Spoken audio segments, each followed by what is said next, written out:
ધોરાજી ઉપલેટા ધારાસભ્ય મહેન્દ્ર પાડેલિયા સોમનાથ સ્વાભિમાન પર્વ અંતર્ગત જેતપુર ભીડભંજન મહાદેવના સાનિધ્યમાં દર્શન કર્યા। ધોરાજી ઉપલેટા ધારાસભ્ય મહેન્દ્ર પાડેલિયા સોમનાથ સ્વાભિમાન પર્વ અંતર્ગત જેતપુર ભીડભંજન મહાદેવના સાનિધ્યમાં દર્શન કર્યા। સોમનાથ મંદિરને 1000 વર્ષ પૂર્ણ થતા સોમનાથ ખાતે ભવ્ય સોમનાથ સ્વાભિમાન પર્વ વડાપ્રધાન નરેન્દ્ર મોદી સાહેબની ઉપસ્થિતિમાં 8 તારીખ 10 તારીખે ઉજવાઈ રહ્યો છે। સોમનાથ સ્વાભિમાન પર્વ ઉજવણી પ્રસંગે ગુજરાતના શિવ મંદિરોમાં શિવનાદ ગુંજી ઉઠ્યો। ધોરાજી ઉપલેટા ધારાસભ્ય મહેન્દ્ર પાડેલિયા સોમનાથ સ્વાભિમાન પર્વ નિમિત્તે જેતપુર ભીડભંજન મહાદેવના દર્શન કર્યા।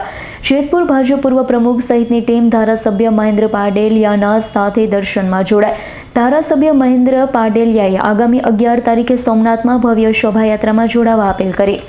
મોહમ્મદ ગઝનવી દ્વારા બરાબર 1000 વર્ષ પૂર્વે સોમનાથ મહાદેવના પ્રથમ જ્યોતિર્લિંગ મંદિરને લૂંટવામાં આવ્યું હતું।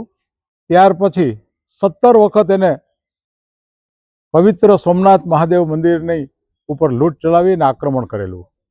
ત્યારે આપણા સુરવીર વીર ગતિ પામેલા ક્ષત્રિયો હમીરસિંહ ગોહિલ જેવા અનેક શહીદ થઈ ગયા અને ભગવાન મહાદેવની રક્ષા કરી।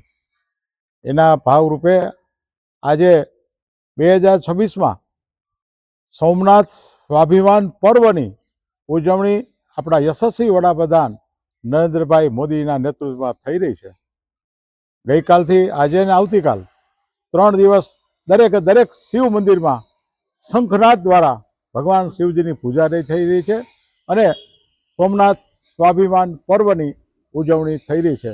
આજે ધારાસભ્ય મહેન્દ્ર પાડેલિયા આપ સૌને અપીલ કરું છું કે 11 તારીખે સવારે 9 વાગે સોમનાથ મહાદેવ મંદિરની અંદર મંદિરના પરિસરમાં ભવ્ય શોભાયાત્રા થવાની છે અને આપણા યશસ્વી વડાપ્રધાન આપણે આનો સંદેશો પણ આપવાના છે।